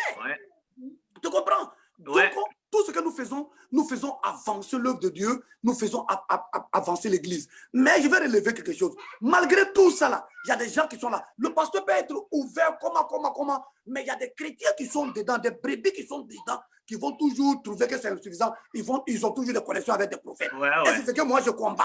Ça c'est vrai. C'est ce que je combats. Ça aussi, c'est vrai. Mais il y a toujours des mauvaises graines. Oui, ça c'est vrai. Voilà. Mais bref. Les enfants, c'est comme tes enfants là. Il y a des enfants, tu as beau leur donner le beurre à la maison, ils vont toujours aller dehors pour aller chercher. Donc ça là, on peut vraiment rien faire à cela. Oui. Judas, dans les disciples de Jésus, est un exemple pour nous. Donc il n'y a pas de problème pour ça. Voilà. Alors, c'est bon de dire, Annabelle, ce que nous disons là, c'est des questions vraiment qui sont dans les églises. Ça, c'est pratiquement dans toutes les églises. Qui est de Paul ou qui est d'Apollos? Oui. Je suis de Paul, je suis d'Apollos. Ça, là, ça existe dans toutes les églises. Ce qui rend le travail des hommes de Dieu très difficile. Et aujourd'hui, j'ai toujours vu de la part de mes pères, parce que moi, je viens aussi d'une église avec une certaine doctrine, un mouvement. Eux, pratiquement, ils ont cette manière de faire là. C'est-à-dire, ils préfèrent carrément rendre des choses tabous. C'est-à-dire, rendre ça de façon drastique, c'est un tabou, c'est un interdit carrément, que de chercher à vouloir discuter. Parce que discuter là, ça va envoyer trop de désordre. Donc, eux là, c'est des tabous, c'est-à-dire, on ne fait pas ça, on ne fait pas ça. Fini. On ne cherche même pas à discuter un peu. Voilà. Et oui, et ça c'est pas une bonne chose. Écoute, moi, j'ai toujours dit, l'évangile, que la manière dont l'Église se comportait il y a 10 ans, 20 ans en arrière, ça ne peut pas se faire aujourd'hui. Il faut que l'Église s'adapte à l'évolution du monde sans toutefois diluer la parole de Dieu. Sans toutefois diluer la parole de Dieu. Aujourd'hui, on parle des réseaux sociaux. Aucune église aujourd'hui ne peut fonctionner sans les réseaux sociaux. Donc, si on est carré sur ça, je prends l'exemple de mon grand frère. Il y a quelques années en arrière, en 2015, il était parti au pays. Ouvre-toi au Facebook Il dit non, non, non, Facebook, c'est quoi ça là encore? Que les gens vont là-bas et puis bon, ils s'en vont montrer les photos. Mais quand la pandémie est venue, je le vois prêcher sur Facebook, je l'ai appelé et dit, tu dis quoi? Il dit, ah non, il faut laisser ça là. Tu comprends un peu? Donc, ouvrons-nous, utilisons tous les moyens de communication. Mais je te remets la parole en disant ceci. Le dimanche, non, le samedi passé, quand on faisait l'émission, il y a la soeur qui est en France là, son nom, Madame Bonneux. Madame Bonneux qui a dit quelque chose qui m'a plu. Elle dit qu'avant de rejoindre une église là, il faut connaître leur doctrine. Il faut connaître la manière, qu'est-ce qu'ils prêchent, qu'est-ce qu'ils le font. Voilà, quand tu connais ça, quand tu connais leur fonctionnement, et que tu rentres là-bas, là, tu dois aussi accepter. Mais il ne faut pas rentrer dans une église parce que tu es un ami, et puis demain, il y a quelque chose qui se passe, tu dis je quitte l'église. Non. Connais comment l'église est organisée, comment l'église fonctionne, et en ce moment-là, si ton esprit te dit rentre là-bas, tu rentres. Voilà. Moi, je suis dans une église, mais je te dis que ce n'est pas tout dont je suis d'accord, mais je prends l'essentiel. Ce qui est attaché à la parole de Dieu. Et ça, je bénis le Seigneur, la parole de Dieu est prêchée. Et c'est ce que j'aime. L'œuvre de Dieu est faite et c'est ce que j'aime. Amen. Voilà, maintenant, les petits trucs là, ça là, ça va être dans le ministère. Tu ne peux pas trouver tout ça pour ça. Voilà. Donc, c'est ce que je voulais dire. Il y a une soeur qui a écrit quelque chose là, il faut voir la soeur José là. Elle a dit qu'on parlait de deux choses différentes. Parce que moi j'ai toujours dit, moi je suis d'accord avec toi, je veux qu'on parle des deux côtés. Toi, tu parlais des frères qui pouvaient faire la concurrence. Voilà, ça existe. Il y a des frères, d'un instant, ils ont un don. D'un instant, ils ont un don, on ne peut plus les toucher. Ça, c'est vrai. En même temps aussi, il y a certains qui n'ont pas ce problème-là. Ils veulent juste qu'on crée des conditions pour qu'ils soient capables d'exprimer le don que Dieu leur a donné. Oui. Mais il y a souvent un problème d'ego venant de la part des pasteurs qui trouvent des manières de bloquer ici parce que bon, chacun veut défendre sa cause et tout ça. C'est des trucs qui sont dans les églises. Tu vois? Oui. Voilà. Non, mais oui, la soeur, je viens de voir sa question. Oui, ma soeur José Oula. Ouais, tu as parfaitement raison. Peut-être que moi, j'ai ouvert un peu le truc, mais la concurrence dans l'église, moi, je suis pasteur. Et puis quelqu'un a un don. Je ne vois même pas en quoi est-ce que. Il n'y a pas de concurrence. Au contraire, mais ça se complète. Ça se complète. Il n'y a pas de concurrence. Les ministères se complètent. Les ministères doivent se compléter. Il n'y a pas vraiment de concurrence. Je vais te dire une chose. Souvent, je dis toujours à mon pasteur que parce qu'il nous fait prêcher et je lui dis souvent quand on prêche là, nous sommes beaucoup qui prêchons, il n'a qu'à toujours se mettre au milieu de nous. Par exemple, si moi j'ai prêché ce dimanche prochain, lui il va prêcher et puis le dimanche qui va suivre, ministère Annabelle va prêcher et puis ainsi de suite. Tu comprends? Parce que quand il laisse ministère Annabelle et moi prêcher successivement, les gens tendent à comparer les prédications. Ouais. Et je n'aime pas ça, je n'aime pas les comparaisons de prédications. Chacun a son don et la manière de délivrer la prédication. Moi, je peux être chaud. Annabelle est calme. Quand Annabelle prêche, elle est calme. Moi, là, je crie et tout le monde m'entend. Donc, nous nous complétons. Nous nous complétons dans l'église. Donc, ma soeur José Oula, ouais, c'est vrai, il n'y a pas de concurrence à faire. Moi, je n'ai même pas ce temps-là. Concurrence pour faire quoi? Pour aller où? Pour gagner quoi? Ouais. Et c'est le peuple qui souffre dans tout ça. Les c'est le peuple qui souffre, c'est pas bon. Mais le gars, il a un problème, il est là. Vous êtes en train de vous battre à faire de concurrence. Mais lui, il ne voit pas son problème être réglé. Il va partir. Souvent, je ne les blâme pas, mais je les blâme. C'est-à-dire, il dit, let's side on the two sides. Okay? On a qu'à jauger les deux côtés parce qu'il y a des pour, il y a des contre et tout cela. Alors, allons à une autre question. Servant de Dieu Annabelle, on va... 15 minutes. Alors, ça, c'est un problème très sérieux et je pense qu'on va finir là. Quelle est la mentalité? Ah, ça, c'est quelque chose qui existe dans les églises. Alors, quels sont les esprits? J'appelle ça mentalité. C'est des esprits, mais c'est des mentalités. C'est des mentalités, c'est des esprits qui gouvernent la plupart des chrétiens dans les églises aux USA. Ça, généralement, il y a au moins 2 ou 3 choses là dans toutes les églises. Quand tu descends, tu vois ça en même temps. Quelle est la mentalité ou bien les esprits qui gouvernent les chrétiens aux USA? Servant de Dieu, Annabelle. Il y en a tellement, mais celui qui me vient en tête, c'est « je connais tout ». Il n'y a rien que tu peux m'apprendre. Ce que tu connais, c'est ce que je connais.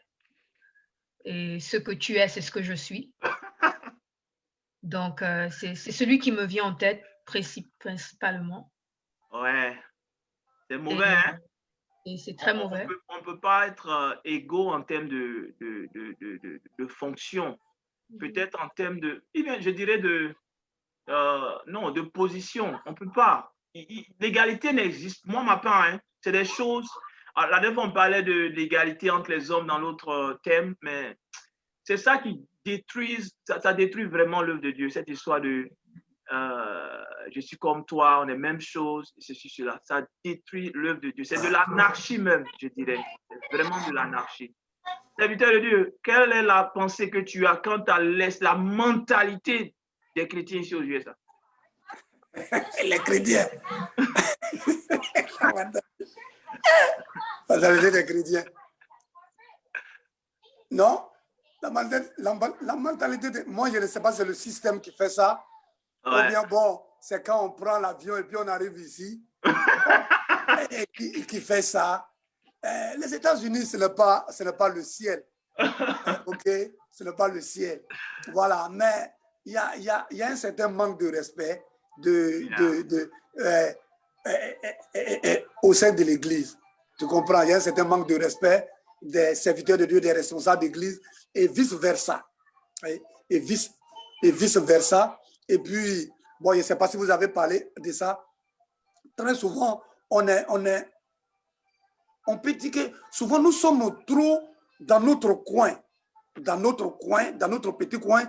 Et souvent, on s'étiquette nous-mêmes, c'est une église africaine. C'est une église, alors que nous ne sommes pas, nous ne sommes pas dans un pays africain. Tu comprends? Nous ne sommes pas dans un pays africain. Nous nous étiquetons, nous nous mettons dans... Il y a un manque d'ouverture. Il y a un manque d'ouverture et nous, ça, nous l'avons dit.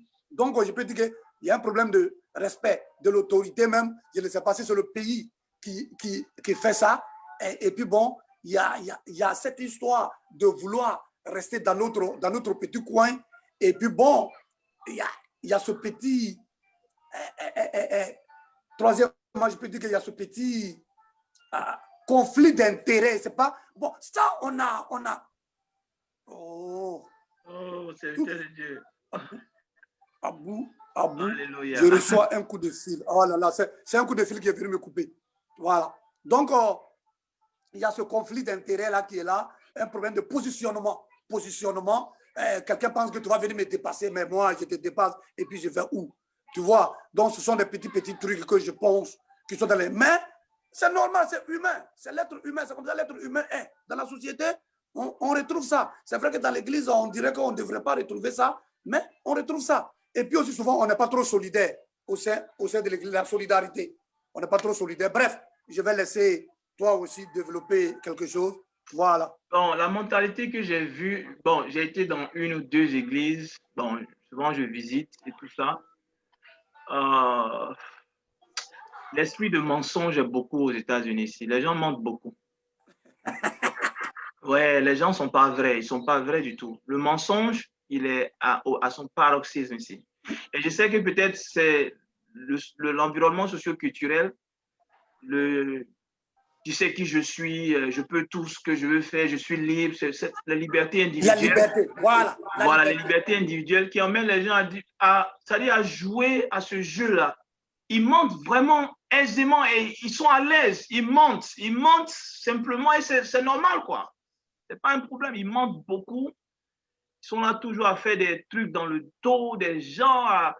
C'est vrai, ça existe dans toutes les églises, mais ici, j'ai vu ça beaucoup, quoi. Les gens sont pas vrais la plupart du temps. Ils sont pas vraiment vrais. Et il y a ce conflit d'intérêts là, des concurrents. C'est pourquoi j'ai dit, rester dans un groupe là, ça a son bon côté et son mauvais côté. Parce que quand vous êtes dans un groupe où vous connaissez là, c'est des concurrents. Non, celui-là, il pense qu'il est arrivé. Il pense qu'il vient d'arriver. Il pense que quoi? Il pense qu'il est... C'est des choses comme ça que les gens vont à l'église pour regarder. On se compare. Non, je suis venu aux États-Unis, ça fait tel nombre d'années. Lui là, oh, c'est des concurrents. C'est la partie même là qui peut me tuer même. C'est la partie qui peut me tuer. Ouais. Moi, je pense que chacun doit rester dans son carré et jouer son rôle qu'on lui a confié. Il y a des bien-aimés qui écrivent ici. Il y a l'esprit de je connais tout. il y a l'esprit de je connais tout. Et puis, il y a la sœur José, où là aussi, il y a l'orgueil. Yeah. Oui, c'est vrai, il y a l'esprit de je connais tout. Je disais à une sœur, un jour, j'ai dit, tu es responsable. Si tu ne t'imposes pas toi-même là, les gens vont t'imposer un certain nombre de choses. Parce que dans le groupe où tu travailles, si tu ne fais pas attention, et toi-même tu ne prends pas les choses en main, et puis tu penses que tu vas t'asseoir comme ça, et puis les choses. Non, on t'a nommé, fais ton travail. Est-ce que tu comprends? Il y a l'esprit de je connais tout, on ne peut pas donner conseil à quelqu'un. Tu ne peux pas là. Toi-même, tu es qui? Et puis, je vais terminer pour dire, les gens confondent souvent jugement et puis vérité. C'est vrai. Quand tu parles, tu m'as jugé. Tu es qui pour me juger? Mais la Bible même dit, juge-toi toi-même et tu ne seras pas jugé. Juge-toi toi-même. Non, tu m'as jugé. Quand quelqu'un fait quelque chose de plus, on l'interpelle. Tu es qui pour me juger? C'est Dieu seul qui juge. On va vous juger bien tant que vous ne faites pas ce qui est bon. Non. On n'est pas là pour juger quelqu'un. La Bible dit ne juge pas selon l'apparence. On ne juge pas. Yeah. Quand tu sors du cas, tu manques de respect à un responsable, ou bien à l'église, quand on vient te dire, ce n'est pas du jugement. Ça, ce n'est pas du jugement. C'est pas du jugement. Ça, c'est un principe. Tu as frein à un principe. Ils confondent jugement et puis vérité. Je ne pense pas qu'ils confondent. C'est l'environnement socio-culturel qui pense qu'ils sont capables de tout. Yeah. Oui. Moi, je ne peux pas admettre que dans une église, tu en viennes au point à un pasteur, tu en viennes même à lui dire des choses qu'on ne peut pas dire à ton propre père. Ça c'est des choses que je ne peux pas être d'accord avec.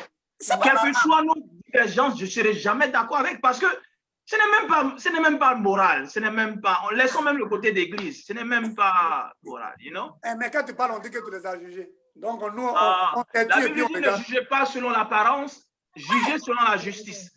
Et quand c'est juste, on te dit que c'est juste. Voilà, on te dit que c'est juste. En tout cas, merci beaucoup. En tout cas, c'est des choses, à une autre séance, on va prier pour cela. Parce que moi, j'ai vu le mensonge aux États-Unis, le mensonge, ça c'est un esprit, si nous ne bannissons pas de nos églises, c'est ça qui détruit les églises. Hein. Ça détruit plein d'églises. Parce que Pierre parle à X, il parle avec Y aussi. Quand il finit de parler à X, ce qu'il a dit avec toi, il va dire à Y les mêmes choses. Bien sûr. Et tu te retrouves, ça dit, tu ne sais même pas qui tu suis. Tu es avec quelqu'un et tu penses que vous êtes d'accord, mais il est en train de creuser dans ton dos, il est en train de creuser sous tes pieds. Et cet esprit de mensonge, de jouer ce jeu-là, ça détruit les églises. Ça fait que les églises n'avancent même pas spirituellement. Ils sont là à se mettre des pots de banane. On ne sait pas où on va avec ça. Ça, c'est un mauvais esprit. C'est l'esprit de mensonge qu'on doit véritablement condamner, bien-aimé. Amen. Bien, on tend vers la fin parce que le temps est déjà parti. Quel est le comportement? Ouais, on a déjà dit ça. Le comportement des chrétiens vis-à-vis de leur pasteur et vice-versa. Et vice-versa. Bon, les pasteurs, toi tu es pasteur, tu vas pas me dire que tu es... Tu vas dire les bonnes choses te concernant. Tu me places, tu me places. Ouais, tu vas dire les bonnes choses te concernant. Je veux vraiment qu'un chrétien dise comment il pense de toi. Sinon, si il te dit toi, comment tu penses de tes chrétiens, non, mon comportement, je suis bien, je suis là, je les entends. Non, je suis doux amer. Mon comportement, je suis doux amer. Je suis doux amer. Tu es doux amer. Oh my God. Allez, c'est l'homme de Dieu. Qu'est-ce que, bon, tu l'as déjà dit, hein, on a déjà parlé du comportement des chrétiens vis-à-vis de leur pasteur. Ils pensent qu'ils savent tout, ils ne respectent pas. Maintenant, comment est-ce que les pasteurs arrivent à gérer, quel est leur comportement vis-à-vis aussi de leur peuple? Comment est-ce qu'ils gèrent le peuple? Est-ce qu'ils forment des coups de poing? Est-ce qu'ils font du œil pour œil, dent pour dent? Parce que ça existe aussi. Comment est-ce qu'ils réagissent vis-à-vis du peuple, de leur comportement? Franchement, être pasteur, vraiment, faut être chapeau, quoi. Je donne un chapeau à tous les pasteurs parce que je pense qu'être pasteur, il faut avoir une balance, il faut avoir une sagesse et faut être... et un pasteur ne peut pas prendre chaque membre de son église ou chaque chrétien au même niveau. Il faut que le pasteur doit en fait savoir comment amadouer chaque chrétien parce qu'on est tous différents. De la même façon qu'il me parle, il ne peut pas vous parler frère Serge au ministère Holo parce qu'on est différents. Donc je pense qu'un pasteur c'est comme un père. il peut être doux, mais puis il doit aussi être dur. Il doit aussi avoir des règles. Il doit aussi avoir, savoir comment, être sensible. Mais je pense que vraiment être un pasteur, c'est un haut niveau, quoi. C'est une vie de sacrifice. C'est une vie de sacrifice. Tu ne peux pas être un pasteur et puis le moi est devant. Ça, c'est impossible. Tu ne pourras pas réussir. Ça ne marchera pas. Ça marchera pas. Il faut vraiment avoir une vie de sacrifice, en fait. Est-ce qu'un pasteur doit garder des rancunes? Non. Serviteur Olo, est-ce que tu dois garder des rancunes? Parce que les gens vont te blesser, hein? Les gens vont te blesser. Va, je dis que je bénis le Seigneur parce que je suis tombé sur un pasteur. Honnêtement, ce monsieur-là, je ne sais pas, je lui dis tout le temps que si Dieu devrait chercher sur la terre, quelqu'un pour venir encore mourir pour quelque chose, lui, il allait accepter. C'est vrai. Il allait accepter. Wow. Ce n'est pas, devant tout le monde, ça, je veux le dire, je suis tombé sur quelqu'un qui véritablement est sans façon. Souvent même, nous sommes obligés de nous lever, de faire son pas. De se battre pour lui, oui, c'est vrai. Oui, Wow. parce qu'on n'est pas d'accord par rapport à son comportement. Lui, pour lui, tout doit, c'est-à-dire que conflit quoi, rancune quoi, palabre quoi, il ne veut même pas. Il ne veut même pas entendre parler. Tu vas le blesser 1000 fois. Qu'est-ce qu'il n'a pas entendu? Qu'est-ce qu'on n'a pas entendu? C'est vrai, il a été blessé, mais il a toujours... Nous, on a pris son palabre, on a changé pendant des années, alors que lui, il n'a pas donné. Tu comprends? Donc, bref, ça, je bénis le Seigneur. Je prie Dieu pour que Dieu m'aide à pouvoir avoir un peu de son caractère. Mais souvent aussi, ça devient un piège, ça devient un problème. Il a besoin de piment comme toi. Oui, il a besoin de piment. Il a besoin de piment souvent. Il faut que souvent il réagisse pour mettre les choses en place. Et je pense que c'est pourquoi aussi le Seigneur nous a mis à côté de lui. Oui, un piment comme toi. Il a mis un piment comme toi. Un piment comme toi, là où il veut mettre le sel. Il a dit non, moi, il vais mettre piment là.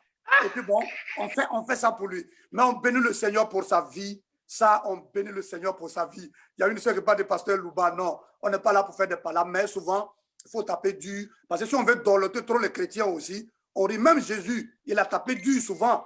Il a appelé des gens même des tombeaux blanchis et tout. Votre père est du diable, tout. Mais aujourd'hui, si on dit ça dans nos églises, ils vont dire que ça, c'est Satan en question qui est descendu. Mais le pasteur doit balancer, il doit être amour, il doit manifester de l'amour, il doit manifester le pardon, il doit manifester de la douceur. Mais arrivé à un moment, il faut aussi qu'il table sur la table. Sinon, la rancune ne doit pas avoir de place en nous. On peut être blessé, c'est normal. Ça là, si tu ne veux pas être blessé, là, ne sois pas serviteur de Dieu. Ouais. Voilà. Je vais terminer en disant ceci. J'ai mon frère qui est pasteur. Son fils était assis à l'église. Et parmi les chrétiens, ils ne savaient même pas que c'était le fils du pasteur. Et on disait que, voilà, le pasteur là, ils ont dit le nom de mon frère que je ne vais pas dire ici. On dit, ouais, il prend l'argent de l'église, c'est là il habille sa femme et puis il habille ses enfants. Wow. Comment? Tu comprends? Quand le fils d'un serviteur de Dieu entend ce genre de trucs, et il s'en va dire ça à son père. Et puis, ces chrétiens-là sont là. Il enseigne. Alors que lui, il ne sait même pas comment la gestion financière de l'église est faite. À la fin du mois, on lui donne son soutien et il fait ce qu'il a fait. C'est Dieu qui le bénit. Tu vois, tu seras blessé. Mais ayons les sentiments qui étaient en Jésus. Amen. Ayons les sentiments qui étaient en Jésus. Jésus était à la croix et il a dit, Père, pardonne-leur car ils ne savent pas ce qu'ils font. Amen. Donc, Amen. ayons les sentiments qui étaient en Jésus. C'est tout. Merci, voilà. C'est véritablement un bon mot de fin. Merci beaucoup. C'est bon de Dieu, Annabelle. Est-ce que tu peux ajouter quelque chose avant qu'on ne puisse clore vraiment? Est-ce que un mot à l'endroit de nos pasteurs? Souvent, moi, j'aime beaucoup. J'aime beaucoup. J'attaque pas les pasteurs. Je suis moi-même pasteur. Mais je veux juste qu'on arrive à trouver le juste milieu pour le peuple. Ce qui m'intéresse, c'est le peuple. C'est leurs besoins. Donc, souvent, quand je vois un peu de défaillance et autres, ce qu'on a l'habitude de faire, c'est d'accuser le peuple. Bon, c'est pas accuser les pasteurs, mais je me dis qu'il y a toujours cette porte-là où il faut équilibrer les choses. Il faut nous-mêmes nous regarder aussi ce que nous pouvons faire de mieux pour que le peuple soit nourri, le peuple soit équilibré, qui n'ait pas envie de partir ailleurs, qui n'ait pas envie de dire ceci, cela. C'est pourquoi souvent, moi, j'aime travailler sur moi-même. Parce que quand je le fais en tant qu'homme de Dieu. Je le fais en tant que pasteur. Donc, je ne le fais pas pour attaquer quelqu'un, je m'attaque moi-même. Parce que si j'attaque moi-même mon propre corps, j'arriverai donc à trouver des solutions qui puissent m'aider à mieux diriger, you know. Donc, servant de Dieu, Annabelle, est-ce que tu as un mot à l'endroit de tous les pasteurs, un soutien, un mot vraiment pour encourager tous ces hommes de Dieu là pour le travail qu'ils font? Et puis aussi, s'il y a un conseil, s'il y a quelque chose que Dieu te met à cœur à l'endroit de tous les pasteurs, vraiment, on t'écoute, servant de Dieu. Vraiment, je voudrais dire à tout le monde qui nous suit que vraiment, les pasteurs sont des hommes. Ils sont carrément des hommes comme nous. Ils ressentent comme nous, ils souffrent comme nous, ils entendent comme nous, ils ont les mêmes sentiments que nous traversons. Mais l'appel que Dieu a mis en eux, l'amour que Dieu a mis en eux, est vraiment un amour qui ne peut pas s'exprimer. Parce que quand tu aimes un peuple à vouloir sacrifier ton temps, à vouloir les appeler, à vouloir être un berger pour eux, c'est vraiment un sacrifice qui n'est pas donné à tout le monde. Tout le monde n'a pas cette tempérance, tout le monde n'a pas cette patience, tout le monde n'a pas cet appel. Donc, quand on voit un homme de Dieu, d'abord, apprenons à le comprendre, apprenons à l'aimer, apprenons à comprendre, à savoir que le don qu'il y a en lui, c'est Dieu qui lui a donné forcément. C'est Dieu qui a, je connais beaucoup d'hommes de Dieu. Je parlerai de mon pasteur Willy. Moi, quand je vois que c'est un homme qui est il a plein d'ambition, il veut faire plein de business, il veut toujours que quelqu'un soit béni, il veut toujours aller au-delà de tout pour aider quelqu'un. Et c'est un don qui n'est pas donné à tout le monde. Et quand on voit un homme de Dieu comme ça, on ne peut que l'aimer et l'apprécier et prier pour lui et ne vouloir que du bien pour lui. Donc, si vous faites partie d'une église et que vous avez un pasteur qui est attentionné et qui est là pour vous, je pense que nous devons le respecter et nous devons valoriser le don que Dieu a mis en lui. Parce qu'on ne le suit pas, on suit Dieu et on remercie à Dieu pour l'appel qu'il a mis en lui. Parce que c'est à cause de cet homme que nous aussi nous grandissons spirituellement. Donc, dans nos prières tous les jours au quotidien, nous devons prier que l'huile fraîche, que Dieu remplit toujours cet homme de sagesse, Dieu remplit toujours cet homme de tempérance, d'amour, de son esprit, afin que nous aussi nous bénéficions. Donc, pour les hommes de Dieu qui sont là, tenez fort, tenez ferme. La marche n'est pas pour vous, c'est pas vous qui vous êtes appelés, mais c'est Dieu qui vous a choisi. C'est pas facile, mais avec l'Esprit de Dieu, vous y arriverez. Et pour ceux qui vous suivent, pour nous qui vous suivons, vraiment continuez, poursuivez à faire ce que vous faites, continuez à vous ressourcer, continuez à servir le Seigneur, parce que nous vous regardons, nous avons nos yeux sur vous. Nous avons besoin que vous en soyez forts pour que nous aussi nous réussissons. Donc, moi, je bénis le Seigneur pour chaque homme de Dieu qui fait vraiment l'œuvre de Dieu, pour des vrais pasteurs, pas les faux pasteurs là, mais les vrais pasteurs. Voilà. Et pour les vrais hommes de Dieu, vraiment, je prie que le Seigneur vous amène dans un autre niveau afin que nous aussi, nous pouvons arriver à ce niveau.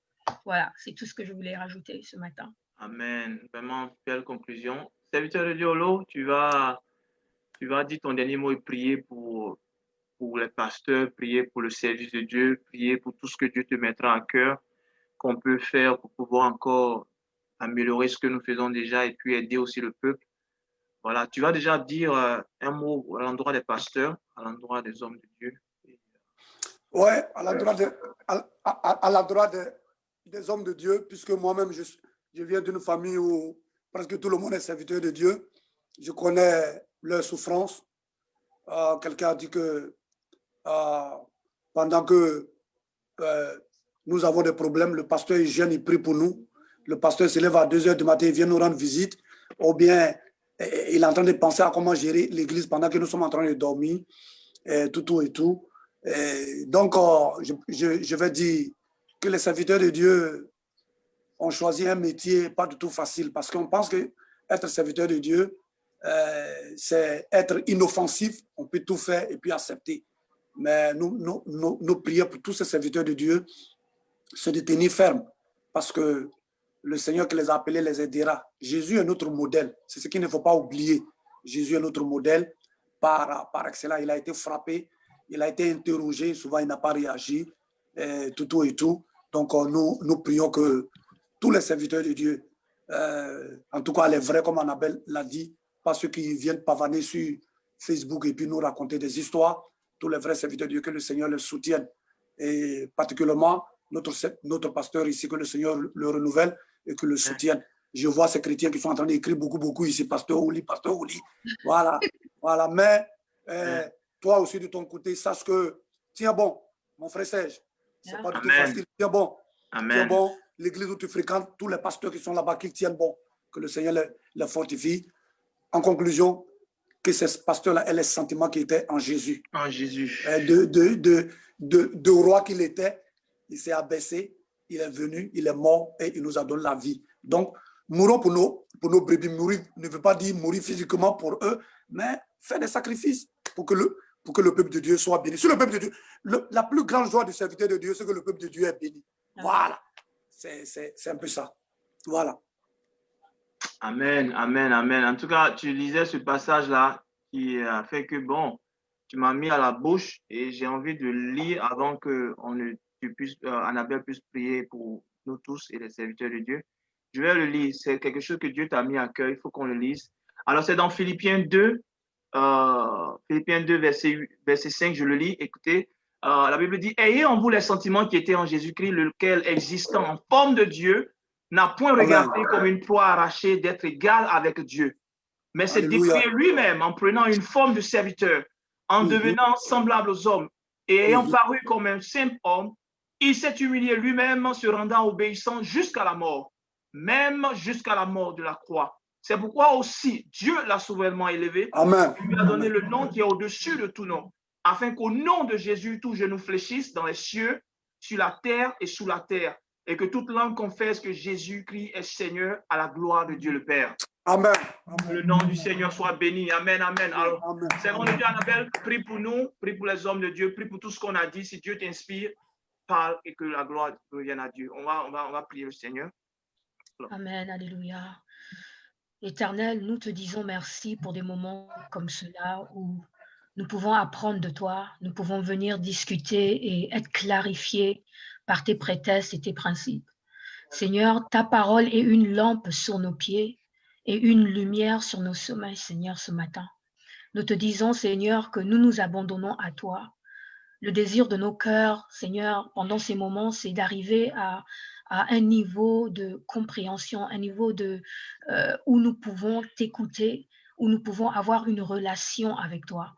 Parce que nous voulons tout simplement avoir une relation avec toi. Nous voulons appartenir au royaume des cieux.